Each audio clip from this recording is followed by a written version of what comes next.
My P S C class റൂമിലേക്ക് ഏവർക്കും സ്വാഗതം. ആദ്യമായിട്ടാണ് ഈ ചാനൽ കാണുന്നതെങ്കിൽ സബ്സ്ക്രൈബ് ചെയ്യുക. അതിനോടൊപ്പം തന്നെ അടുത്ത് കാണുന്ന ബെൽ ബട്ടൺ പ്രസ് ചെയ്യുക. നമ്മളിന്ന് ഡിസ്കസ് ചെയ്യാൻ പോകുന്ന ടോപ്പിക് എന്ന് പറയുന്നത് ഇന്ത്യൻ നവോത്ഥാനവുമായി ബന്ധപ്പെട്ട ഒരു ടോപ്പിക്കാണ്. ഇന്ത്യൻ നവോത്ഥാനത്തിലെ രാജാറാം മോഹൻ റോയിയുമായി ബന്ധപ്പെട്ട കാര്യങ്ങളാണ് നമ്മളിന്ന് ഡിസ്കസ് ചെയ്യാൻ പോകുന്നത്. മുൻകാല PSC എക്സാമുകൾക്ക് നിരവധി ക്വസ്റ്റ്യൻ ഈ മേഖലയിൽ നിന്ന് ചോദിച്ചിട്ടുണ്ട്. ഇനി വരാൻ പോകുന്ന 10th ലെവൽ പ്രിലിമിനറി എക്സാമിന് ഇതിൽ നിന്ന് ഉറപ്പായിട്ടും ക്വസ്റ്റ്യൻ പ്രതീക്ഷിക്കാം. അപ്പോൾ കൂട്ടുകാർ ഇത് നല്ലവണ്ണം ശ്രദ്ധിച്ച് മനസ്സിലാക്കുക. നമുക്ക് കടക്കാം.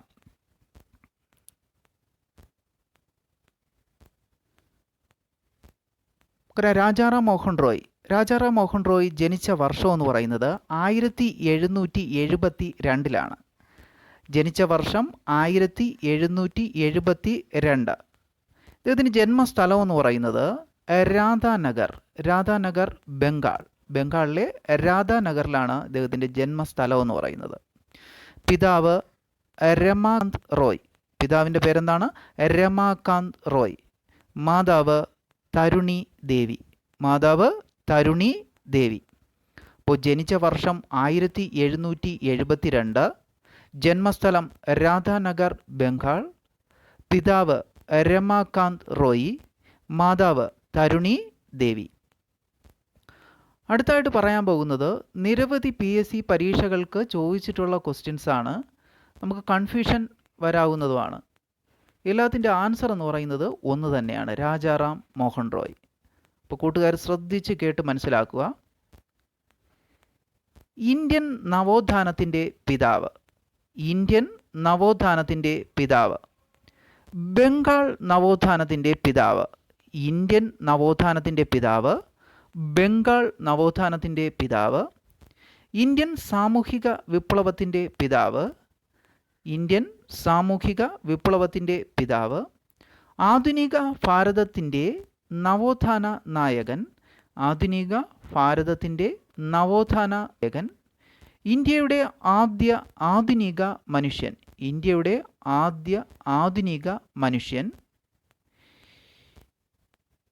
ഇന്ത്യയിൽ ദേശീയ പത്രപ്രവർത്തനത്തിൻ്റെ സ്ഥാപകൻ, ഇന്ത്യൻ ദേശീയ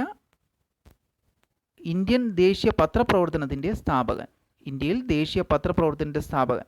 അപ്പോൾ ഇന്ത്യൻ നവോത്ഥാനത്തിൻ്റെ പിതാവ്, ബംഗാൾ നവോത്ഥാനത്തിൻ്റെ പിതാവ്, ഇന്ത്യൻ സാമൂഹിക വിപ്ലവത്തിൻ്റെ പിതാവ്, ആധുനിക ഭാരതത്തിൻ്റെ നവോത്ഥാന നായകൻ, ഇന്ത്യയുടെ ആദ്യ ആധുനിക മനുഷ്യൻ, ഇന്ത്യൻ ദേശീയ പത്രപ്രവർത്തനത്തിൻ്റെ സ്ഥാപകൻ. ഇതൊക്കെ ചോദിച്ചു കഴിഞ്ഞാൽ ആൻസർ എന്താണ്? രാജാറാം മോഹൻ റോയ്. അടുത്ത, ഇന്ത്യയിലെ ആധുനിക വിദ്യാഭ്യാസത്തിൻ്റെ ആദ്യ പ്രചാരകൻ,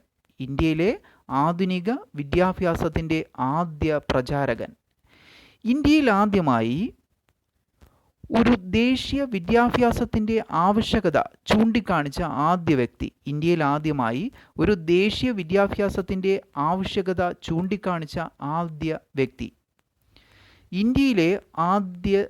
ആദ്യത്തെ മിഷണറി സ്കൂൾ ആരംഭിച്ച ഭാരതീയൻ, ഇംഗ്ലണ്ട് സന്ദർശിച്ച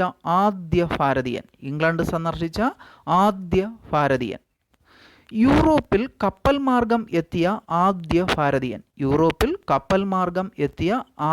ഭാരതീയൻ, ഇംഗ്ലീഷ് ഈസ്റ്റ് ഇന്ത്യ കമ്പനിയുടെ ഉദ്യോഗസ്ഥനായിരുന്ന ആദ്യ ഭാരതീയൻ. അപ്പോൾ ഈ പറയുന്ന ഓരോ പോയിന്റ്സും ഇമ്പോർട്ടൻ്റ് ആണ്. കൂട്ടുകാർ നല്ലവണ്ണം ശ്രദ്ധിച്ച് മനസ്സിലാക്കുക.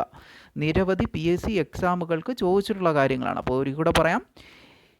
ഇന്ത്യയിലെ ആധുനിക വിദ്യാഭ്യാസത്തിൻ്റെ ആദ്യ പ്രചാരകൻ, ഇന്ത്യയിൽ ആദ്യമായി ഒരു ദേശീയ വിദ്യാഭ്യാസത്തിൻ്റെ ആവശ്യകത ചൂണ്ടിക്കാണിച്ച ആദ്യ വ്യക്തി, ഇന്ത്യയിലെ ആദ്യത്തെ മിഷണറി സ്കൂൾ ആരംഭിച്ച ഭാരതീയൻ, ഇംഗ്ലണ്ട് സന്ദർശിച്ച ആദ്യ ഭാരതീയൻ, യൂറോപ്പിൽ കപ്പൽ മാർഗം എത്തിയ ആദ്യ ഭാരതീയൻ, ഇംഗ്ലീഷ് ഈസ്റ്റ് ഇന്ത്യ കമ്പനിയുടെ ഉദ്യോഗസ്ഥനായിരുന്ന ആദ്യ ഭാരതീയൻ. അപ്പോൾ ഇതൊക്കെ ചോദിച്ചു കഴിഞ്ഞാൽ ആൻസർ എന്താണ്?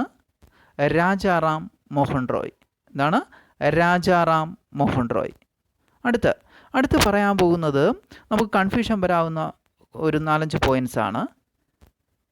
ഇന്ത്യൻ ദേശീയതയുടെ പ്രവാചകൻ ആരാണ്? ഇന്ത്യൻ ദേശീയതയുടെ പ്രവാചകൻ എന്നൊരു ക്വസ്റ്റ്യൻ ചോദിച്ചു കഴിഞ്ഞാൽ ആൻസർ രാജാറാം മോഹൻ റോയ്. എന്താണ്? ഇന്ത്യൻ ദേശീയതയുടെ പ്രവാചകൻ എന്നാണ് ക്വസ്റ്റ്യൻ എങ്കിൽ ആൻസർ എന്താണ്? രാജാറാം മോഹൻ റോയ്. എന്നാൽ ഇന്ത്യൻ ദേശീയതയുടെ പിതാവ് എന്നാണ് ക്വസ്റ്റ്യൻ എങ്കിൽ സുരേന്ദ്രനാഥ ബാനർജി. അപ്പോൾ ഇന്ത്യൻ ദേശീയതയുടെ പ്രവാചകൻ രാജാറാം മോഹൻ റോയ്, ഇന്ത്യൻ ദേശീയതയുടെ പിതാവ് സുരേന്ദ്രനാഥ ബാനർജി. എന്നാൽ ഇന്ത്യൻ ദേശീയതയുടെ പിതാമഹൻ എന്നാണ് ക്വസ്റ്റ്യൻ എങ്കിൽ രാജ് നാരായണ ബോസ്. ആരാണ്? രാജ് നാരായണ ബോസ്. അപ്പോൾ ഇന്ത്യൻ ദേശീയതയുടെ പ്രവാചകൻ രാജാറാം മോഹൻ റോയ്, ഇന്ത്യൻ ദേശീയതയുടെ പിതാവ് സുരേന്ദ്രനാഥ ബാനർജി, ഇന്ത്യൻ ദേശീയതയുടെ പിതാമഹൻ രാജ് നാരായണ ബോസ്. ഇന്ത്യയുടെ പിതാമഹൻ എന്നാണ് ക്വസ്റ്റ്യൻ എങ്കിൽ സ്വാമി ദയാനന്ദ സരസ്വതി. ഇന്ത്യയുടെ പിതാമഹൻ ആരാണ്? സ്വാമി ദയാനന്ദ സരസ്വതി. എന്നാൽ ഇന്ത്യൻ ദേശീയതയുടെ പിതാമഹൻ ആരാണ്?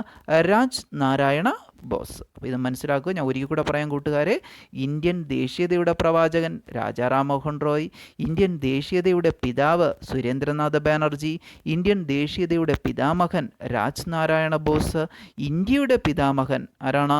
സ്വാമി ദയാനന്ദ സരസ്വതി.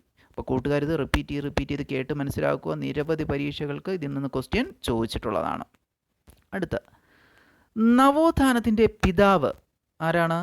നവോത്ഥാനത്തിൻ്റെ പിതാവ്, അതുപോലെ തന്നെ മാനവികതയുടെ പിതാവ്. ഇങ്ങനെ ഒരു ക്വസ്റ്റ്യൻ പരീക്ഷയിൽ ചോദിച്ചു കഴിഞ്ഞാൽ ആൻസർ എന്താണ്? പെട്രാർക്ക്. ആരാണ്? നവോത്ഥാനത്തിൻ്റെ പിതാവ് അല്ലെങ്കിൽ മാനവികതയുടെ പിതാവ് എന്നൊരു ക്വസ്റ്റ്യൻ പരീക്ഷയിൽ ചോദിച്ച ആൻസർ എന്താണ്? പെട്രാർക്ക്. ആരാണ്? പെട്രാർക്ക്. നവോത്ഥാനത്തിൻ്റെ പിതാവ്, മാനവികതയുടെ പിതാവ് എന്നൊക്കെ ഒരു ക്വസ്റ്റ്യൻ ചോദിച്ചു കഴിഞ്ഞാൽ ആൻസർ എന്ന് പറയുന്നത് പെട്രാർക്ക്. മനസ്സിലായല്ലോ കൂട്ടുകാരെ? അടുത്ത നവോത്ഥാനത്തിൻ്റെ വിളനിലം അല്ലെങ്കിൽ നവോത്ഥാനത്തിൻ്റെ കളിത്തൊട്ടിൽ എന്നറിയപ്പെടുന്ന പ്രദേശം ഏതാണ്? അല്ലെങ്കിൽ നവോത്ഥാനത്തിൻ്റെ വിളനിലം അതുപോലെ തന്നെ കളിത്തൊട്ടിൽ എന്നറിയപ്പെടുന്ന പ്രദേശം ഏതാണ്? ഇറ്റലി. ഏതാണ് കൂട്ടുകാരെ? ഇറ്റലി. നവോത്ഥാനത്തിൻ്റെ വിളനിലം, നവോത്ഥാനത്തിൻ്റെ കളിത്തൊട്ടിൽ എന്നറിയപ്പെടുന്ന പ്രദേശം ഏതാണ്? ഇറ്റലി. എന്നാൽ ഇന്ത്യൻ നവോത്ഥാനത്തിൻ്റെ വിളനിലം അല്ലെങ്കിൽ ഇന്ത്യൻ നവോത്ഥാനത്തിൻ്റെ കളിത്തൊട്ടിൽ എന്നറിയപ്പെടുന്ന സ്ഥലം ഏതാണ്? ബംഗാൾ. അപ്പോൾ നവോത്ഥാനത്തിൻ്റെ വിളനിലം അല്ലെങ്കിൽ കളിത്തൊട്ടിൽ എന്നറിയപ്പെടുന്നത് ഇറ്റലി, ഇന്ത്യൻ നവോത്ഥാനത്തിൻ്റെ വിളനിലം അല്ലെങ്കിൽ കളിത്തൊട്ടിൽ എന്നറിയപ്പെടുന്നത് ബംഗാൾ. ഏതാണ്? ബംഗാൾ. കൂട്ടുകാരും മനസ്സിലാക്കുന്നുണ്ടല്ലോ ഈ കാര്യം? അപ്പോൾ മനസ്സിലാക്കുക. ഒരു കൂടെ പറയാം. നവോത്ഥാനത്തിൻ്റെ പിതാവ് പെട്രാർക്ക് അല്ലെങ്കിൽ മാനവികതയുടെ പിതാവ് ആരാണെന്ന് ചോദിച്ചു കഴിഞ്ഞാലും ആര് തന്നെയാണ് ആൻസർ? പെട്രാർക്ക്. എന്നാൽ നവോത്ഥാനത്തിൻ്റെ വിളനിലം അല്ലെങ്കിൽ കളിത്തൊട്ടിൽ എന്നറിയപ്പെടുന്ന പ്രദേശം ഇറ്റലി, ഇന്ത്യൻ നവോത്ഥാനത്തിൻ്റെ വിളനിലം അല്ലെങ്കിൽ കളിത്തൊട്ടിൽ എന്നറിയപ്പെടുന്ന സ്ഥലം ഏതാണ് കൂട്ടുകാരെ? ബംഗാൾ. അപ്പോൾ ഇത് മനസ്സിലായല്ലോ കൂട്ടുകാർക്ക്? അടുത്തതായിട്ട് നമ്മൾ പറയാൻ പോകുന്നത് എന്താണെന്ന് ചോദിച്ചു കഴിഞ്ഞാൽ നമുക്കറിയാം, ഇന്ത്യൻ നവോത്ഥാനത്തിൻ്റെ പിതാവ് എന്ന് രാജാറാം മോഹൻ റോയിയെ ആദ്യമായിട്ട് വിശേഷിപ്പിച്ചത് ആരാണ്? ഇന്ത്യൻ നവോത്ഥാനത്തിൻ്റെ പിതാവ് എന്ന് രാജാറാം മോഹൻ റോയിയെ ആദ്യമായി വിശേഷിപ്പിച്ചത് ആരാണ്? രവീന്ദ്രനാഥ ടാഗോർ. ആരാണ്? രവീന്ദ്രനാഥ ടാഗോർ. ഇന്ത്യൻ നവോത്ഥാനത്തിൻ്റെ പിതാവ് എന്ന് രാജാറാം മോഹൻ റോയിയെ വിശേഷിപ്പിച്ചത് ആരാണ് ആദ്യമായിട്ട് വിശേഷിപ്പിച്ചത്? രവീന്ദ്രനാഥ ടാഗോർ. രാജാറാം മോഹൻ റോയിക്ക് രാജ എന്ന വിശേഷണം നൽകിയത് ആര്? രാജാറാം മോഹൻ റോയിക്ക് രാജ എന്ന വിശേഷണം നൽകിയത് ആരാണ് നൽകിയത് രാജ എന്ന വിശേഷണം? അക്ബർ ഷാ രണ്ടാമൻ. ആരാണ്? അക്ബർ ഷാ രണ്ടാമൻ. അപ്പോൾ ഇന്ത്യൻ നവോത്ഥാനത്തിൻ്റെ പിതാവ് എന്ന് രാജാറാം മോഹൻ റോയിയെ ആദ്യമായിട്ട് വിശേഷിപ്പിച്ചത് ആരാണ്? രവീന്ദ്രനാഥ ടാഗോർ. രാജാറാം മോഹൻ റോയിക്ക് രാജ എന്ന വിശേഷണം നൽകിയത് ആരാണ്? അക്ബർ ഷാ രണ്ടാമൻ. അതുപോലെ രാജാറാം മോഹൻ റോയി ആദ്യമായി ഇംഗ്ലണ്ടിലെത്തിയത് ഏത് രാജാവിൻ്റെ അംബാസഡറായിട്ടാണ് എന്ന് ചോദിച്ചു കഴിഞ്ഞാലും ആൻസർ എന്ത് തന്നെയാണ്? അക്ബർ ഷാ രണ്ടാമൻ. അപ്പോൾ അക്ബർ ഷാ രണ്ടാമനുമായി ബന്ധപ്പെട്ട് 2 പോയിന്റ്സ് നമ്മൾ പറഞ്ഞു. രാജാറാം മോഹൻ റോയിക്ക് രാജ എന്ന വിശേഷണം നൽകിയ വ്യക്തി ആരാണ്? അക്ബർ ഷാ രണ്ടാമൻ. രാജാറാം മോഹൻ റോയ് ആദ്യമായിട്ട് ഇംഗ്ലണ്ടിലെത്തിയത് ഏത് രാജാവിൻ്റെ അംബാസഡറായിട്ടാണ്? ഏത് രാജാവിൻ്റെ അംബാസഡറായിട്ടാണ്? അക്ബർ ഷാ രണ്ടാമൻ അല്ലെങ്കിൽ അക്ബർ ഷാ സെക്കൻഡ്. മനസ്സിലായല്ലോ കൂട്ടുകാരെ? അപ്പോൾ ഇന്ത്യൻ നവോത്ഥാനത്തിൻ്റെ പിതാവ് എന്ന് രാജാറാം മോഹൻ റോയിയെ ആദ്യമായിട്ട് വിശേഷിപ്പിച്ചത് രവീന്ദ്രനാഥ ടാഗോർ. രാജാറാം മോഹൻ റോയ്ക്ക് രാജ എന്ന വിശേഷണം നൽകിയതും അതുപോലെ തന്നെ ആദ്യമായിട്ട് രാജാറാം മോഹൻ റോയ് ഇംഗ്ലണ്ടിൽ എത്തിയത് ഏത് രാജാവിൻ്റെ അംബാസഡറായിട്ടാണെന്ന് ചോദിച്ചു കഴിഞ്ഞാൽ ആൻസർ എന്ന് പറയുന്നത് അക്ബർ ഷാ സെക്കൻഡ്. മനസ്സിലായല്ലോ കൂട്ടുകാരെ? അടുത്ത് നമ്മൾ പറയാൻ പോകുന്നത് രാജാറാം മോഹൻ റോയ് ോടുകൂടി ആരംഭിച്ച കോളേജ് ഏതാണ്? അല്ലെങ്കിൽ രാജാറാം മോഹൻ റോയിയുടെ പിന്തുണയോടുകൂടി ആരംഭിച്ച കോളേജ് ഏതാണെന്ന് ചോദിച്ചു കഴിഞ്ഞാൽ ഹിന്ദു കോളേജ്. അപ്പോൾ രാജാറാം മോഹൻ റോയിയുടെ ആശീർവാദത്തോടു കൂടി ആരംഭിച്ച കോളേജ് ഏതാണ് കൂട്ടുകാരെ? ഹിന്ദു കോളേജ്. ഈ ഹിന്ദു കോളേജിൻ്റെ സ്ഥാപകൻ ആരാണ്? ഡേവിഡ് ഖെയർ. ആരാണ്? ഡേവിഡ് ഖെയർ. ഏത് വർഷമാണിത് സ്ഥാപിച്ചത്? 1817. ഏത് വർഷമാണ് കൂട്ടുകാരെ? 1817. അപ്പോൾ രാജാറാം മോഹൻ റോയിയുടെ ആശീർവാദത്തോടു കൂടി ആരംഭിച്ച കോളേജ് ഏതാണ്? ഹിന്ദു കോളേജ്. ആ ഹിന്ദു കോളേജിൻ്റെ സ്ഥാപകൻ ആരാണ്? ഡേവിഡ് ഖെയർ. ഏത് വർഷമാണ് സ്ഥാപിച്ചത്? 1817. ഏത് വർഷമാണ് കൂട്ടുകാരെ? 1817. ഇതിൻ്റെ ഇപ്പോഴത്തെ പേരെന്താണ്? ഈ ഹിന്ദു കോളേജിൻ്റെ നിലവിലെ പേരെന്താണ്? Presidency college. എന്താണ് കൂട്ടുകാരെ? Presidency college. അപ്പോൾ ഇത്രയും മനസ്സിലായല്ലോ കൂട്ടുകാരെ? അപ്പോൾ രാജാറാം മോഹൻ റോയിയുടെ ആശീർവാദത്തോടു കൂടി ആരംഭിച്ച കോളേജ് ഹിന്ദു കോളേജ്. ആ ഹിന്ദു കോളേജിൻ്റെ സ്ഥാപകൻ ഡേവിഡ് ഖെയർ. ഏത് വർഷമാണ് അത് സ്ഥാപിച്ചത്? 1817. അതിൻ്റെ നിലവിലെ പേരെന്താണ്? അല്ലെങ്കിൽ ഇപ്പോഴത്തെ പേരെന്താണ്? Presidency college. Presidency college. എന്നാൽ രാജാറാം മോഹൻ റോയിയുടെ നേതൃത്വത്തിൽ ആരംഭിച്ച കോളേജ് ഏതാണ്? വേദാന്ത കോളേജ്. അപ്പോൾ രാജാറാം മോഹൻ റോയ് ആരംഭിച്ച കോളേജ് ഏതാണ്? അല്ലെങ്കിൽ അദ്ദേഹത്തിന് മുൻകൈ എടുത്തുകൊണ്ട് നേതൃത്വം നൽകി ആരംഭിച്ച കോളേജ് ഏതാണ്? വേദാന്ത കോളേജ്. ഏത് വർഷമാണ് അത് ആരംഭിച്ചത് ചോദിച്ചിട്ടുണ്ട്. പ്രീവിയസ് ആണ്. 1825. അപ്പോൾ വേദാന്ത കോളേജ് സ്ഥാപിച്ചത് രാജാറാം മോഹൻ റോയ് ആണ്. ഏത് വർഷമാണ് ആരംഭിച്ചത്? 1825. മനസ്സിലായല്ലോ ഈ പറഞ്ഞ കാര്യം? അടുത്ത രാജാറാം മോഹൻ റോയ് ആരംഭിച്ച ആദ്യ നവോത്ഥാന പ്രസ്ഥാനം ഏതാണ്? അല്ലെങ്കിൽ ഇന്ത്യയിലെ ആദ്യ നവോത്ഥാന പ്രസ്ഥാനം ഏതാണ്? ഇങ്ങനെയൊക്കെ ചോദിച്ചു കഴിഞ്ഞാൽ ആൻസർ ഏതാണ് കൂട്ടുകാരെ? ആത്മീയ സഭ. ഇന്ത്യയിലെ ആദ്യ നവോത്ഥാന പ്രസ്ഥാനം അല്ലെങ്കിൽ രാജാറാം മോഹൻ റോയ് ആരംഭിച്ച ആദ്യ നവോത്ഥാന പ്രസ്ഥാനം എന്നാണ് ക്വസ്റ്റ്യനെങ്കിൽ ആൻസർ എന്താണ് കൂട്ടുകാരെ? ആത്മീയ സഭ. ഏത് വർഷമാണ് ഈ ആത്മീയ സഭ സ്ഥാപിച്ചത്? 1815. ഏത് വർഷമാണ്? 1815. അപ്പോൾ രാജാറാം മോഹൻ റോയ് ആരംഭിച്ച ആദ്യ നവോത്ഥാന പ്രസ്ഥാനം അല്ലെങ്കിൽ ഇന്ത്യയിലെ ആദ്യ നവോത്ഥാന പ്രസ്ഥാനം ഏതാണ് കൂട്ടുകാരെ? ആത്മീയ സഭ. ഏത് വർഷമാണ് ആരംഭിച്ചത്? 1815. ഏത് വർഷമാണ്? 1815. ഓക്കെ അല്ലോ? എന്നാൽ നമ്മുടെ കേരളത്തിലെ ആദ്യ നവോത്ഥാന പ്രസ്ഥാനം എന്നാണ് ക്വസ്റ്റ്യൻ എങ്കിൽ ആൻസർ എന്താണ്? നിരവധി പരീക്ഷകൾക്ക് ചോദിച്ചിട്ടുള്ള ക്വസ്റ്റ്യനാണ്. കേരളത്തിലെ ആദ്യ നവോത്ഥാന പ്രസ്ഥാനം ഏതാണ്? സമത്വ സമാജം. ഏതാണ്? സമത്വ സമാജം. ആരാണ് സമത്വ സമാജം സ്ഥാപിച്ചത്? വൈകുണ്ഠസ്വാമി. ആരാണ്? വൈകുണ്ഠസ്വാമി. ഏത് വർഷം? 1836. ഏത് വർഷമാണ്? 1836. അപ്പോൾ കൂട്ടുകാർക്ക് ഇത് മനസ്സിലായല്ലോ? അപ്പോൾ ഒരിക്കൽ കൂടാ, ഇന്ത്യയിലെ ആദ്യ നവോത്ഥാന പ്രസ്ഥാനം അല്ലെങ്കിൽ രാജാറാം മോഹൻ റോയ് ആരംഭിച്ച ആദ്യ നവോത്ഥാന പ്രസ്ഥാനം ഏതാണ് കൂട്ടുകാരെ? ആത്മീയ സഭ. വർഷം 1815. എന്നാൽ കേരളത്തിലെ ആദ്യ നവോത്ഥാന പ്രസ്ഥാനം ഏതാണ്? സമത്വ സമാജം. അത് സ്ഥാപിച്ചതാരാണ്? വൈകുണ്ഠസ്വാമി. വർഷം ഏതാണ്? 1836. 1836. അടുത്ത 1827 ഇന്ത്യൻ യൂട്ടിലിറ്റേറിയൻ അസോസിയേഷൻ സ്ഥാപിച്ചത് ആരാണ്? ഇന്ത്യൻ യൂട്ടിലിറ്റേറിയൻ അസോസിയേഷൻ സ്ഥാപിച്ചത് ആരാണ്? രാജാറാം മോഹൻ റോയ്. അപ്പോൾ ഇന്ത്യൻ യൂട്ടിലിറ്റേറിയൻ അസോസിയേഷൻ 1827 സ്ഥാപിച്ചത് ആരാണ്? ആരാണ് സ്ഥാപിച്ചത്? രാജാറാം മോഹൻ റോയ്. അപ്പോൾ കൂട്ടുകാരത് മനസ്സിലാക്കി വെച്ചിരിക്കുക. അപ്പോൾ ഇന്ത്യൻ യൂട്ടിലിറ്റേറിയൻ അസോസിയേഷൻ എന്ന സംഘടന സ്ഥാപിച്ചത് ആരാണ്? രാജാറാം മോഹൻ റോയ്. ഏത് വർഷമാണ് കൂട്ടുകാരെ? 1827. ഏത് വർഷമാണ്? 1827.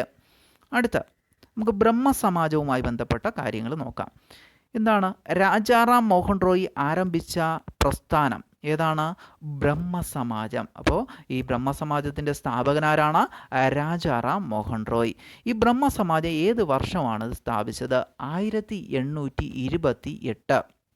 അപ്പോൾ ബ്രഹ്മസമാജത്തിൻ്റെ സ്ഥാപകനാരാണ്? രാജാറാം മോഹൻ റോയ്. ഏത് വർഷമാണ് നിലവിൽ വന്നത്? 1828. പ്രീവിയസ് ആണ്. ഈ പറയുന്ന ഓരോ പോയിൻസും പ്രീവിയസ് ആണ്. അപ്പോൾ ബ്രഹ്മസമാജത്തിൻ്റെ സ്ഥാപകനാരാണ്? രാജാറാം മോഹൻ റോയ്. അത് ഏത് വർഷമാണ് സ്ഥാപിച്ചത്? 1828. എന്നാൽ ഈ ബ്രഹ്മസഭയ്ക്ക്, ഈ ബ്രഹ്മസമാജത്തിൻ്റെ ആദ്യകാല പേരെന്ന് പറഞ്ഞാൽ ബ്രഹ്മസഭയാണ്.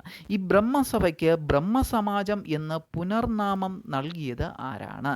ഓർമ്മിച്ചോണം, ബ്രഹ്മസഭയ്ക്ക് ബ്രഹ്മസമാജം എന്ന് പുനർനാമകരണം ചെയ്ത വ്യക്തി ആരാണ്?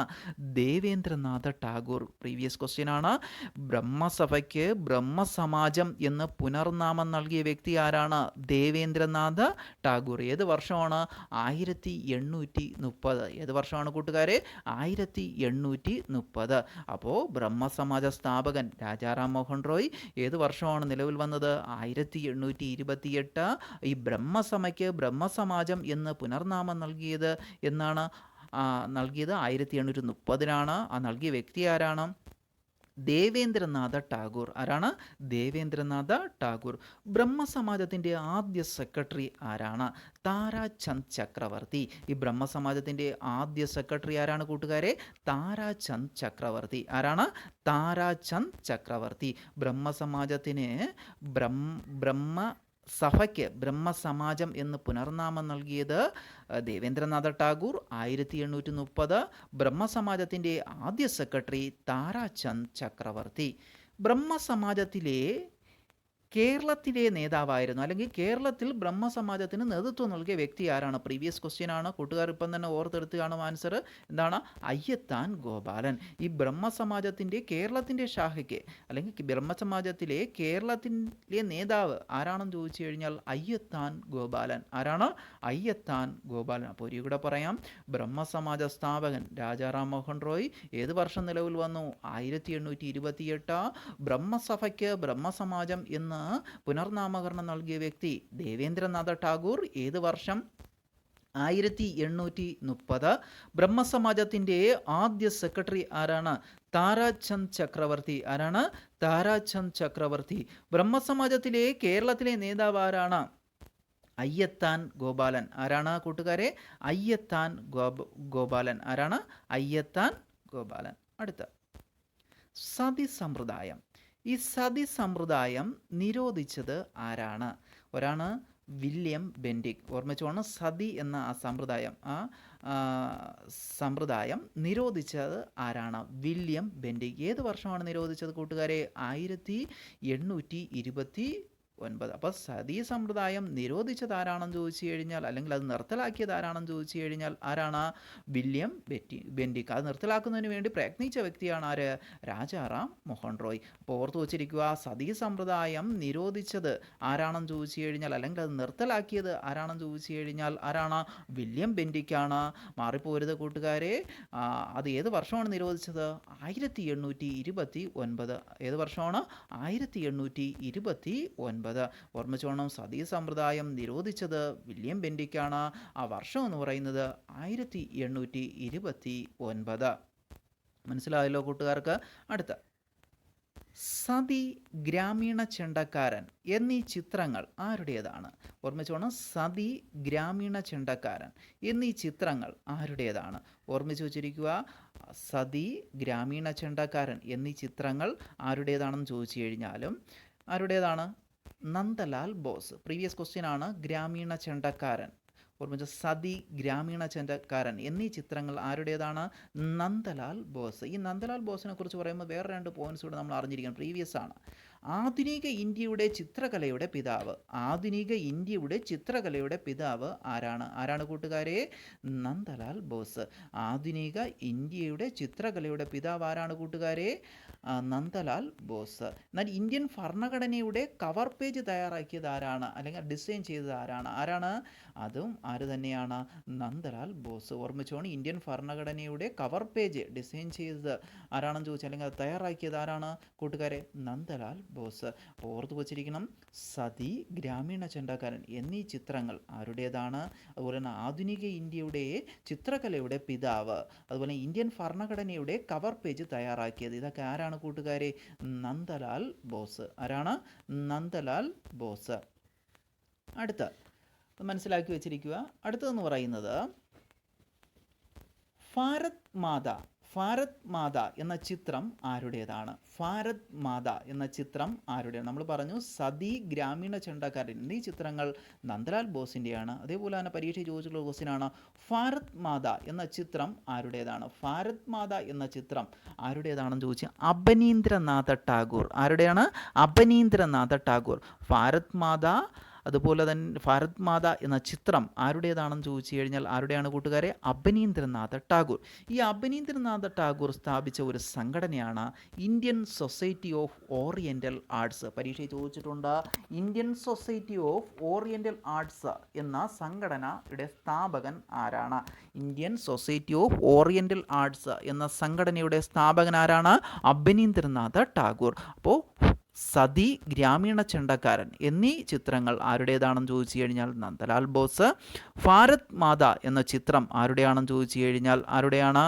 അബനീന്ദ്രനാഥ ടാഗോർ. ഒരു Indian society of oriental arts എന്ന സംഘടനയുടെ സ്ഥാപകൻ അബനീന്ദ്രനാഥ ടാഗോർ. എന്നാൽ ഇന്ത്യൻ യൂട്ടിലിറ്റേറിയൻ അസോസിയേഷൻ എന്ന സംഘടന 1827 സ്ഥാപിച്ചതാരാണ്? രാജാറാം മോഹൻ റോയ്. രണ്ടും തമ്മിലും മാറിപ്പോരുത്. അപ്പോൾ Indian society of oriental arts എന്ന സംഘടന സ്ഥാപിച്ചത് അബനീന്ദ്രനാഥ ടാഗോർ. മനസ്സിലായല്ലോ കൂട്ടുകാർക്ക്? അടുത്ത പരീക്ഷ സ്ഥിരം ചോദിക്കും, നമുക്ക് കൺഫ്യൂഷൻ വരാവുന്ന ഒരു ക്വസ്റ്റ്യനാണ്. ഈ ഭഗവത്ഗീത ആദ്യമായിട്ട് ബംഗാളി ഭാഷയിലേക്ക് പരിഭാഷപ്പെടുത്തിയത് ആരാണ്? ഭഗവത്ഗീത ആദ്യമായിട്ട് ബംഗാളി ഭാഷയിലേക്ക് പരിഭാഷപ്പെടുത്തിയത് ആരാണ്? ആരാണ് പരിഭാഷപ്പെടുത്തിയത്? കൂട്ടുകാർക്ക് ഇപ്പം തന്നെ കൂട്ടുകാർ ഓർത്തെടുത്ത് കാണും, രാജാറാം മോഹൻ റോയ്. ഓർമ്മിച്ച് വേണം, ഭഗവത്ഗീത ബംഗാളി ഭാഷയിലേക്ക് പരിഭാഷപ്പെടുത്തിയത് ആരാണ്? അത് രാജാറാം മോഹൻ റോയ്. ഓർമ്മിച്ച് വേണം, ഭഗവത്ഗീത ബംഗാളി ഭാഷയിലേക്ക് പരിഭാഷപ്പെടുത്തിയത് ആരാണ്? രാജാറാം മോഹൻ റോയ്. ഈ ഭഗവത്ഗീത ഇംഗ്ലീഷിലേക്ക് ാണ്. ഓർമ്മിച്ചോളണം, ഭഗവത്ഗീത ഇംഗ്ലീഷിലേക്ക് ട്രാൻസ്ലേറ്റ് ചെയ്ത വ്യക്തി ആരാണ്? അത് ചാൾസ് വിൽക്കിൽസ്. ആരാണ്? ചാൾസ് വിൽക്കിൽസ്. ഓർമ്മിച്ചോളണം, ഭഗവത്ഗീത ബംഗാളി ഭാഷയിലേക്ക് പരിഭാഷപ്പെടുത്തിയത് അത് രാജാറാം മോഹൻ റോയ്. ഭഗവത്ഗീത ഇംഗ്ലീഷ് ഭാഷയിലേക്ക് പരിഭാഷപ്പെടുത്തിയത് ആരാണെന്ന് ചോദിച്ചു കഴിഞ്ഞാൽ ആരാണ്? ചാൾസ് വിൽക്കിൽസ്. ആരാണ്? ചാൾസ് വിൽക്കിൽസ്.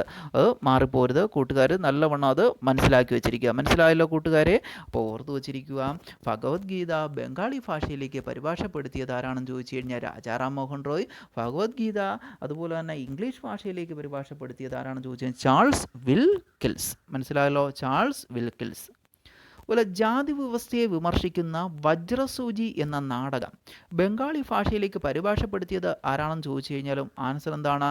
രാജാറാം മോഹൻ റോയ്. ഓർമ്മിച്ചോണം, ജാതി വ്യവസ്ഥയെ വിമർശിക്കുന്ന വജ്രസൂചി എന്ന നാടകം ബംഗാളി ഭാഷയിലേക്ക് തർജ്ജമ ചെയ്ത വ്യക്തി ആരാണെന്ന്, അല്ലെങ്കിൽ പരിഭാഷപ്പെടുത്തിയ വ്യക്തി ആരാണെന്ന് ചോദിച്ചാൽ ആൻസർ എന്താണ്? രാജാറാം മോഹൻ റോയ്. മനസ്സിലായല്ലോ കൂട്ടുകാരെ? ഇത് റിപ്പീറ്റ് ചെയ്ത് കേൾക്കുക. ഈ പറഞ്ഞ ഓരോ പോയിൻസും പ്രീവിയസ് ആണ്. നിരവധി പരീക്ഷകൾക്ക് ഉറപ്പായിട്ട് നിങ്ങൾക്ക് വരുന്ന പരീക്ഷയ്ക്ക് ഇതിൽ നിന്ന് ക്വസ്റ്റ്യൻ കിട്ടും. അപ്പോൾ മനസ്സിലാക്കി വെച്ചിരിക്കുക, ഭഗവത്ഗീത ആദ്യമായി ബംഗാളി ഭാഷയിലേക്ക് പരിഭാഷപ്പെടുത്തിയത് രാജാറാം മോഹൻ റോയ്. ഭഗവത്ഗീത ഇംഗ്ലീഷിലേക്ക് പരിഭാഷപ്പെടുത്തിയത്, തർജ്ജമ ചെയ്തത് ചാൾസ് വിൽക്കിൽസ്. മാറിപ്പോരുത്. അടുത്ത ഈ രാജാറാം മോഹൻ റോയിയുടെ പുസ്തകങ്ങൾ ഓർമ്മിച്ചോളണം ഏതൊക്കെയാണെന്ന് നമുക്ക് നോക്കാം. ഏകദൈവ വിശ്വാസികൾക്ക് ഒരു സമ്മാനം. ഏതാണ്? ഏകദൈവ വിശ്വാസികൾക്ക് ഒരു സമ്മാനം. ഓർമ്മിച്ചോളണം, ഏകദൈവ വിശ്വാസികൾക്കൊരു സമ്മാനം, അല്ലെങ്കിൽ തുഹ്ഫത്ത് ഉൽ മുവാഹുദ്ദീൻ. എന്താണ്? തുഹ്ഫത്ത് ഉൽ മുവാഹുദ്ദീൻ. ഓർമ്മിച്ചോളണം, തുഹ്ഫത്ത് ഉൽ മുവാഹിദീൻ. ഓർമ്മിച്ചോളണം, ഏകദൈവ വിശ്വാസികൾക്കൊരു സമ്മാനം, അല്ലെങ്കിൽ തുഹ്ഫത്ത് ഉൽ മുവാഹുദ്ദീൻ. അടുത്ത രണ്ടാമത്തെ പുസ്തകം എന്ന് പറയുന്നത് സമാധാനത്തിൻ്റെയും സന്തോഷത്തിൻ്റെയും വഴികാട്ടി. സമാധാനത്തിൻ്റെയും സന്തോഷത്തിൻ്റെയും വഴികാട്ടി. A guide to peace and happiness. A guide to peace and happiness. സമാധാനത്തിൻ്റെയും സന്തോഷത്തിൻ്റെയും വഴികാട്ടി. മൂന്നാമത്തത് ജീസസിൻ്റെ കൽപ്പനകൾ. എന്താണ്? ജീസസിൻ്റെ കൽപ്പനകൾ. അപ്പോൾ പ്രധാനപ്പെട്ട പുസ്തകങ്ങളെന്ന് പറയുന്നത് ഏകദൈവ വിശ്വാസികൾക്ക് ഒരു സമ്മാനം, അല്ലെങ്കിൽ തുഖ്ഫത്ത് ഉൽ മുവാഹുദ്ദീൻ. അടുത്ത രണ്ടാമത് സമാധാനത്തിൻ്റെയും സന്തോഷത്തിൻ്റെയും വഴികാട്ടി. സമാധാനത്തിൻ്റെയും സന്തോഷത്തിൻ്റെയും വഴികാട്ടി. അടുത്ത ജീസസിൻ്റെ കൽപ്പനകൾ. എന്താണ് ജീസസിൻ്റെ കൽപ്പനകൾ? അടുത്ത് നമ്മൾ പറഞ്ഞു തുഖ്ഫത്ത് ഉൽ മുവാഹുദ്ദീൻ എന്ന പുസ്തകം എഴുതിയത് നമ്മൾ പറഞ്ഞു രാജാറാം മോഹൻ റോയ് ആണ്. എന്നാൽ തുഖ്ഫത്ത് ഉൽ മുജാഹുദ്ദീൻ എന്നാണ് ക്വസ്റ്റ്യൻ എങ്കിൽ ആൻസർ എന്ന് പറയുന്നത് ഷെയ്ഖ് സൈനുദ്ദീൻ. ആരാണ്? ഷെയ്ഖ് സൈനുദ്ദീൻ എന്ന വ്യക്തിയാണ് തുഖ്ഫത്ത് ഉൽ മുജാഹുദ്ദീൻ എന്ന പുസ്തകം എഴുതിയത്. എന്നാൽ തുഖ്ഫത്ത് ഉൽ മുവാഹുദ്ദീൻ എന്ന പുസ്തകം എഴുതിയത്, അവിടെ ഒരു ചെറിയൊരു വ്യത്യാസമേ ഉള്ളൂ, മുജ, അപ്പോൾ രണ്ടും നമ്മൾ മാറിപ്പോലെ. തുഖ്ഫത്ത് ഉൽ മുവാഹുദ്ദീൻ എന്ന പുസ്തകം എഴുതിയത് ആരാണെന്ന് ചോദിച്ചാൽ രാജാറാം മോഹൻ റോയ്. തുഖ്ഫത്ത് ഉൽ മുജാഹുദ്ദീൻ എന്ന പുസ്തകം എഴുതിയത് ഷെയ്ഖ് സൈനുദ്ദീൻ. ഓക്കെ ആയല്ലോ? അപ്പോൾ കൂട്ടുകാരിത് മനസ്സിലാക്കുക. അടുത്ത് നമ്മൾ പറയാൻ പോകുന്നത് ഇദ്ദേഹത്തിൻ്റെ പ്രധാനപ്പെട്ട പത്രങ്ങളാണ്. രാജാറാം മോഹൻ റോയ് സ്ഥാപിച്ച പ്രധാന പത്രങ്ങൾ ഏതൊക്കെയാണെന്ന് ചോദിച്ചു കഴിഞ്ഞാൽ, ഒന്ന് സംബാദ് കൗമുദി. ഓർമ്മിച്ചോ? സംബാദ് കൗമുദി. രണ്ടാമത്തത് മിറാത്തുൽ അക്ബർ. ഏതാണ്? മിറാത്തുൽ അക്ബർ. ഓർമ്മിച്ചോളണം, സംബാദ് കൗമുദി, മിറാത്തുൽ അക്ബർ, ബംഗദൂത്. ഓർമ്മിച്ചോളണം എന്തൊക്കെയാണ്? സംബാദ് കൗമുദി, മിറാത്തുൽ അക്ബർ, ബംഗദൂത്. ഇപ്പോൾ പരീക്ഷയ്ക്ക് ചോദിച്ചുള്ള ക്വസ്റ്റ്യനാണ്. അപ്പോൾ സംബാദ് കൗമുദി, മിറാത്തുൽ അക്ബർ, ബംഗദൂത് ചോദിച്ചുള്ള ക്വസ്റ്റ്യനാണ്. പേർഷ്യൻ ഭാഷയിൽ ആരംഭിച്ച ആദ്യ പത്രം ഏതാണ്? മിറാത്തുൽ അക്ബർ. വർഷം 1820. പേർഷ്യൻ ഭാഷയിൽ ആരംഭിച്ച ആദ്യ പത്രം ഓർമ്മിച്ചോണം. പേർഷ്യൻ ഭാഷയിൽ ആരംഭിച്ച ആദ്യ പത്രം ഏതാണ്? മിറാത്തുൽ അക്ബർ. ഓർമ്മിച്ചോണം, മിറാത്തുൽ അക്ബർ 1822. ഓർമ്മിച്ചോണം, പേർഷ്യൻ ഭാഷയിൽ ആരംഭിച്ച ആദ്യ പത്രം ഏതാണെന്ന് ചോദിച്ചാൽ ആൻസർ എന്താണ്? മിറാത്തുൽ അക്ബർ 1822. അപ്പോൾ പത്രങ്ങൾ ഏതൊക്കെയാണ്? സംബാദ് കൗമുദി, മിറാത്തുൽ അക്ബർ, ബംഗദൂത്. അപ്പോൾ പേർഷ്യൻ ഭാഷയിൽ ആരംഭിച്ച ആദ്യ പത്രം ഏതാണ്? മിറാത്തുൽ അക്ബർ. വർഷം ഏതാണ്? 1822. നമ്മൾ പറഞ്ഞു ബംഗദൂത് എന്ന പത്രം ആരംഭിച്ചത് രാജാറാം മോഹൻ റോയ് ആണ്. എന്നാൽ ബംഗാളി എന്ന പത്രം ആരാണ് സ്ഥാപകൻ? സുരേന്ദ്രനാഥ ബാനർജി. പ്രീവിയസ് ആണ് കൂട്ടുകാർ, ഇത് കൺഫ്യൂഷൻ വരുന്നതാണ്. ബംഗദൂത് എന്ന പത്രം രാജാറാം മോഹൻ റോയിയുടേത്. എന്നാൽ ബംഗാളി എന്ന പത്രം ആരുടെയാണ്? സുരേന്ദ്രനാഥ ബാനർജി. ബംഗാളി എന്ന പത്രം ആരുടെയാണ്? സുരേന്ദ്രനാഥ ബാനർജി. എന്നാൽ ബംഗദർശൻ എന്ന പത്രം ആരുടെയാണ്? ബങ്കിം ചന്ദ്ര ചാറ്റർജി. ബംഗദർശൻ എന്ന പത്രം ആരുടെയാണ്? ബങ്കിം ചന്ദ്ര ചാറ്റർജി. അപ്പോൾ ഒരിക്കൽ കൂടെ പറയാം, ഓർത്തു വച്ചിരിക്കുക. സംബാദ് കൗമുദി, അതുപോലെ തന്നെയാണ് മിറാത്തുൽ അക്ബർ, ബംഗദൂത്. ഈ 3 പത്രങ്ങളാണ് രാജാറാം മോഹൻ റോയിയുടെ പ്രധാന പത്രങ്ങൾ. അതുപോലെ തന്നെ നമ്മൾ പറഞ്ഞു ബംഗാളി എന്ന പത്രം സുരേന്ദ്രനാഥ ബാനർജിയുടെയാണ്. ബംഗദർശൻ എന്ന പത്രം ബങ്കിം ചന്ദ്ര ചാറ്റർജിയുടെയാണ്. അതുപോലെ തന്നെ പേർഷ്യൻ ഭാഷയിൽ ആരംഭിച്ച ആദ്യ പത്രം ഏതാണെന്ന് ചോദിച്ചാൽ ഏതാണ് കൂട്ടുകാരെ? മിറാത്തുൽ അക്ബർ. ഏതാണ്? മിറാത്തുൽ അക്ബർ. വർഷം 1822. നമുക്കറിയാം മലയാളത്തിലെ ആദ്യത്തെ വർത്തമാന പത്രം ഏതാണ് കൂട്ടുകാരെ? മലയാളത്തിലെ ആദ്യത്തെ വർത്തമാന പത്രം നിരവധി എക്സാമ്പിൾക്ക് ചോദിച്ചുള്ള ക്വസ്റ്റ്യനാണ്. കൂട്ടുകാർ ഇപ്പം തന്നെ ഓർത്തെടുത്ത് കാണും. എന്താണ് ആൻസർ? രാജ്യസമാചാരം. ആരാണ്? ഹെർമൻ ഗുണ്ടർട്ടാണ് അത് ആരംഭിച്ചത്. വർഷം 1847. അപ്പോൾ മലയാളത്തിലെ ആദ്യ വർത്തമാന പത്രം രാജ്യസമാചാരമാണ്. 1847. സ്ഥാപകനാരാണ്? Hermann Gundert. ആരാണ്? Hermann Gundert. എന്നാൽ ഇന്ത്യയിലെ ആദ്യ വർത്തമാന പത്രം ഏതാണ്? ബംഗാൾ ഗസറ്റ്. വർഷം ഏതാണ്? 1780. ഏതാണ്? 1780. സ്ഥാപകനാരാണ്?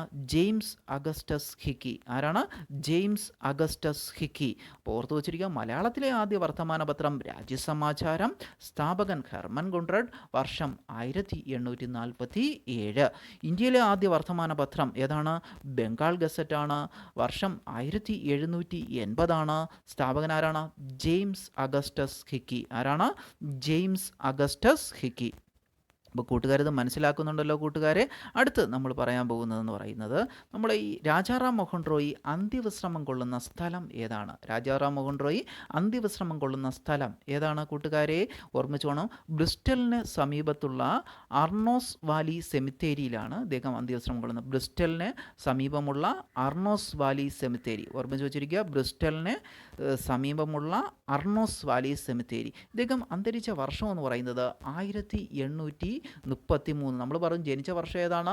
1772. എന്നാൽ അന്തരിച്ച വർഷം 1833. അപ്പോൾ ഇദ്ദേഹം അന്ത്യവിശ്രമം കൊള്ളുന്ന എവിടെയാണ്? ബ്രിസ്റ്റലിന് സമീപമുള്ള അർണോസ് വാലി സെമിത്തേരി. അപ്പോൾ അന്തരിച്ച വർഷം 1833. അപ്പോൾ കൂട്ടുകാരിത് മനസ്സിലാക്കുന്നുണ്ടല്ലോ, ശ്രദ്ധിച്ചത് കേൾക്കുക, റിപ്പീറ്റ് ചെയ്ത് മനസ്സിലാക്കുക. നിരവധി പരീക്ഷകൾക്ക് ചോദിച്ചിട്ടുള്ള ക്വസ്റ്റ്യൻസ് ഇതിലുണ്ട്. അപ്പോൾ അത് കേട്ട് മനസ്സിലാക്കുക. അടുത്ത നമ്മൾ പറഞ്ഞു രാജാറാം മോഹൻ റോയി അന്തരിച്ചത് 1833. ഈ 1833 ഇദ്ദേഹം അന്തരിച്ചതോടുകൂടി ഈ ബ്രഹ്മസമാജം രണ്ടായിട്ട് വിഭജിച്ചു. ഒന്ന് ആദി ബ്രഹ്മസമാജവും മറ്റൊന്ന് ഭാരതീയ ബ്രഹ്മസമാജം. ഓർമ്മിച്ച് വച്ചിരിക്കുക, ബ്രഹ്മസമാജം രണ്ടായിട്ട് വിഭജിച്ചു. ഒന്ന് ആദി ബ്രഹ്മസമാജം എന്നും മറ്റത് ഭാരതീയ ബ്രഹ്മസമാജം. ഇത് ആദി ബ്രഹ്മസമാജത്തിന് നേതൃത്വം നൽകിയ വ്യക്തി ആരാണെന്ന് ചോദിച്ചു കഴിഞ്ഞാൽ ദേവേന്ദ്രനാഥ ടാഗോർ. ഓർത്തു വച്ചിരിക്കുക, ആദി ബ്രഹ്മസമാജത്തിന് നേതൃത്വം നൽകിയ വ്യക്തി ആരാണ് കൂട്ടുകാരെ? ദേവേന്ദ്രനാഥ ടാഗോർ. എന്നാൽ ഭാരതീയ ബ്രഹ്മസമാജത്തിന് നേതൃത്വം നൽകിയ വ്യക്തി ആരാണ്? കേശവചന്ദ്ര സെൻ.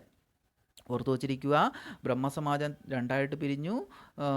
അതിൽ ആദി ബ്രഹ്മസമാജ സ്ഥാപകൻ അല്ലെങ്കിൽ അതിന് നേതൃത്വം നൽകി അതിൻ്റെ നേതാവ് ആരാണെന്ന് ചോദിച്ചാൽ ദേവേന്ദ്രനാഥ ടാഗോർ ആയിരുന്നു. ഭാരതീയ ബ്രഹ്മസമാജത്തിൻ്റെ സ്ഥാപകൻ അല്ലെങ്കിൽ അതിൻ്റെ നേതാവ് ആരാണെന്ന് ചോദിച്ചു കഴിഞ്ഞാൽ കേശവചന്ദ്ര സെൻ. ആരാണ്? കേശവചന്ദ്ര സെൻ. ഓർത്തു വച്ചിരിക്കുക. അടുത്ത് നമുക്കറിയാം, നമ്മൾ പറഞ്ഞു ആദി ബ്രഹ്മസമാജ സ്ഥാപകൻ അല്ലെങ്കിൽ അതിൻ്റെ നേതാവ് അല്ലെങ്കിൽ നേതൃത്വം നൽകിയ വ്യക്തി എന്ന് പറയുന്നത് ദേവേന്ദ്രനാഥ ടാഗോറാണ് അല്ലേ. അവിടെ ഒരു ക്വസ്റ്റ്യൻ ഉണ്ട്, തത്വബോധിനി സഭ ആരംഭിച്ചത് ആരാണ്? തത്വബോധിനി സഭയുടെ സ്ഥാപകൻ ആരാണ് കൂട്ടുകാരെ? ദേവേന്ദ്രനാഥ ടാഗോർ. അപ്പോൾ കൂട്ടുകാരെ മനസ്സിലാക്കി വെച്ചിരിക്കുക, തത്വബോധിനി സഭയുടെ സ്ഥാപകൻ ആരാണ് കൂട്ടുകാരെ? ദേവേന്ദ്രനാഥ ടാഗോർ. അപ്പോൾ ആദി ബ്രഹ്മസമാജത്തിന് നേതൃത്വം നൽകിയ വ്യക്തി ആരാണ്? ദേവേന്ദ്രനാഥ ടാഗോർ.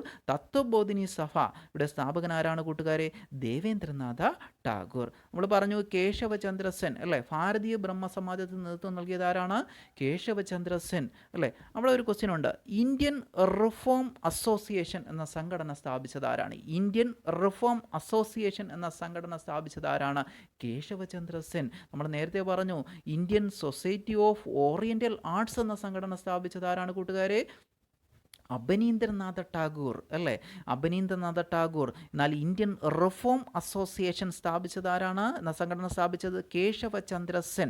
എന്നാൽ മറ്റൊരു സംഘടന നമ്മൾ പറഞ്ഞു ഇന്ത്യൻ യൂട്ടിലിറ്റേറിയൻ അസോസിയേഷൻ സ്ഥാപിച്ചത് ആരാണ്? ഇന്ത്യൻ യൂട്ടിലിറ്റേറിയൻ അസോസിയേഷൻ എന്ന സംഘടന സ്ഥാപിച്ചത് രാജാറാം മോഹൻ റോയ്. ആരാണ്? രാജാറാം മോഹൻ റോയ്. മനസ്സിലായല്ലോ കൂട്ടുകാരെ. അപ്പോൾ മനസ്സിലാക്കി വെച്ചിരിക്കുക ഈ പറഞ്ഞ ഓരോ പോയിൻസും. അടുത്ത് നമ്മൾ പറഞ്ഞു സാധാരണ ബ്രഹ്മസമാജത്തിൻ്റെ നേതാവ് ആരാണ്? സാധാരണ ബ്രഹ്മസമാജത്തിൻ്റെ നേതാവ് ആനന്ദ മോഹൻ ബോസ്. ആരാണ്? ആനന്ദ മോഹൻ ബോസ്. നമ്മൾ പറഞ്ഞു ആദി ബ്രഹ്മസമാജത്തിൻ്റെ നേതാവ് ദേവേന്ദ്രനാഥ ടാഗോർ, ഭാരതീയ ബ്രഹ്മസമാജത്തിൻ്റെ നേതാവ് കേശവചന്ദ്ര സെൻ, സാധാരണ ബ്രഹ്മസമാജത്തിൻ്റെ സ്ഥാപകൻ ആനന്ദ മോഹൻ ബോസ്. ആരാണ്? ആനന്ദ മോഹൻ ബോസ്. മനസ്സിലായല്ലോ കൂട്ടുകാരെ. അപ്പോൾ ഇതും മനസ്സിലാക്കി വെച്ചിരിക്കുക. അടുത്ത് നമുക്കറിയാം ആനന്ദ മഹാസഭ സ്ഥാപിച്ചത് ആരാണ്? ആനന്ദ മഹാസഭ ആരാണ്? സ്വാമി ബ്രഹ്മാനന്ദ ശിവയോഗി. ആരാണ്? ബ്രഹ്മാനന്ദ ശിവയോഗി. അപ്പോൾ സാധാരണ ബ്രഹ്മസമാജം സ്ഥാപിച്ചത് ആനന്ദ മോഹൻ ബോസ്. അവിടെ നമ്മൾ പറഞ്ഞു ആനന്ദ മോഹൻ ബോസ് അല്ലേ. സാധാരണക്കാർക്ക് ആനന്ദം എന്ന് ഓർത്ത് വെച്ച് കഴിഞ്ഞാൽ നമുക്ക് എളുപ്പമാണ്. അതുപോലെ നമ്മൾ പറഞ്ഞു അതുമായി കണക്ട് ചെയ്ത് നമുക്ക് പറയാം ആനന്ദ മഹാസഭ സ്ഥാപിച്ചത് ബ്രഹ്മാനന്ദ ശിവയോഗി. ആരാണ്? ബ്രഹ്മാനന്ദ ശിവയോഗി. മനസ്സിലായല്ലോ. അപ്പോൾ ആദി ബ്രഹ്മസമാജം ദേവേന്ദ്രനാഥ ടാഗോർ, ഭാരതീയ ബ്രഹ്മസമാജത്തിൻ്റെ നേതാവ് കേശവചന്ദ്ര സെൻ, സാധാരണ ബ്രഹ്മസമാജത്തിൻ്റെ സ്ഥാപകൻ ആരാണ് കൂട്ടുകാരെ? ആനന്ദ മോഹൻ ബോസ്. അവിടെ വേറൊരു ക്വസ്റ്റ്യൻ വരുന്നുണ്ട്, ദേവസമാജത്തിൻ്റെ സ്ഥാപകൻ ആരാണ് അല്ലെങ്കിൽ ദേവസമാജത്തിൻ്റെ നേതാവ് ആരാണ്? ശിവനാരായണൻ അഗ്നിഗോത്രി. അപ്പോൾ ദേവസമാജത്തിൻ്റെ സ്ഥാപകൻ ആരാണ്? ശിവനാരായണൻ അഗ്നിഗോത്രി. ആരാണ്? ശിവനാരായണൻ അഗ്നിഗോത്രി. അടുത്ത് ബഹുജൻ സമാജത്തിൻ്റെ സ്ഥാപകൻ ആരാണ്? ഓർമ്മിച്ചോളണം, ബഹുജൻ സമാജത്തിൻ്റെ സ്ഥാപകൻ ആരാണ്? മുകുന്ദറാവു പാട്ടീൽ. ആരാണ്? മുകുന്ദറാവു പാട്ടീൽ. ഓർത്തു വച്ചിരിക്കുക, ദേവസമാജത്തിൻ്റെ സ്ഥാപകൻ അല്ലെങ്കിൽ അതിൻ്റെ നേതാവ് ശിവനാരായണൻ അഗ്നിഹോത്രി. ബഹുജൻ സമാജത്തിൻ്റെ സ്ഥാപകൻ എന്ന് പറയുന്നത് മുകുന്ദറാവു പാട്ടീൽ. ആരാണ്? മുകുന്ദറാവു പാട്ടീൽ. അപ്പോൾ കൂട്ടുകാരത് മനസ്സിലാക്കുന്നുണ്ടല്ലോ. ഒരിക്കൽ കൂടെ പറയാം. നമ്മൾ പറഞ്ഞു രാജാറാം മോഹൻ റോയി 1833 അന്തരിച്ചു. അതിനെ തുടർന്ന് ഈ ബ്രഹ്മസമാജം രണ്ടായിട്ട് വിഭജിച്ചു. ആദി ബ്രഹ്മസമാജമെന്നും ഭാരതീയ ബ്രഹ്മസമാജമെന്നും. ഈ ആദി ബ്രഹ്മസമാജത്തിന് നേതൃത്വം നൽകിയത് ദേവേന്ദ്രനാഥ് ടാഗോർ. ഭാരതീയ ബ്രഹ്മസമാജത്തിന് നേതൃത്വം നൽകിയത് ആരാണ്? കേശവചന്ദ്ര സെൻ. അല്ലേ? നമ്മൾ പറഞ്ഞു തത്വബോധിനി സഭ എന്ന സംഘടന സ്ഥാപിച്ചത് ദേവേന്ദ്രനാഥ ടാഗോർ. അതുപോലെ തന്നെ ഇന്ത്യൻ റിഫോം അസോസിയേഷൻ എന്ന സംഘടനയ്ക്ക് നേതൃത്വം നൽകിയത് കേശവചന്ദ്ര സെൻ. ആരാണ്? കേശവചന്ദ്ര സെൻ. അടുത്ത് സാധാരണ ബ്രഹ്മസമാജത്തിൻ്റെ സ്ഥാപകൻ ആനന്ദ മോഹൻ ബോസ്. ആരാണ് കൂട്ടുകാരെ? ആനന്ദ മോഹൻ ബോസ്. അതുപോലെ തന്നെയാണ് നമ്മൾ പറഞ്ഞതാണ് ദേവസമാജത്തിൻ്റെ സ്ഥാപകൻ ശിവനാരായണൻ അഗ്നിഹോത്രി. ആരാണ്? ശിവനാരായണൻ അഗ്നിഹോത്രി. ബഹുജൻ സമാജത്തിൻ്റെ സ്ഥാപകൻ അല്ലെങ്കിൽ അതിന് നേതൃത്വം നൽകിയ വ്യക്തി മുകുന്ദറാവു പാട്ടീൽ. ആരാണ് കൂട്ടുകാരെ? മുകുന്ദറാവു പാട്ടീൽ. അപ്പോൾ കൂട്ടുകാർക്ക് ഈ ക്ലാസ് ഇഷ്ടപ്പെട്ടെന്ന് വിചാരിക്കുന്നു. ഈ ക്ലാസ് റിപ്പീറ്റ് ചെയ്ത് കേൾക്കുക. ഇതിൽ നിന്ന് ഉറപ്പായിട്ട് നിങ്ങൾക്ക് ക്വസ്റ്റ്യൻ കിട്ടും. നിരവധി പരീക്ഷകൾക്ക് ചോദിച്ചിട്ടുള്ള കാര്യങ്ങൾ മാത്രമേ ഞാനിവിടെ പറഞ്ഞിട്ടുള്ളൂ. അപ്പോൾ ഇത് റിപ്പീറ്റ് ചെയ്ത് കേട്ട് മനസ്സിലാക്കുക. അപ്പോൾ ഈ ക്ലാസ് നിങ്ങൾക്ക് ഇഷ്ടപ്പെട്ടെന്ന് വിചാരിക്കുന്നു.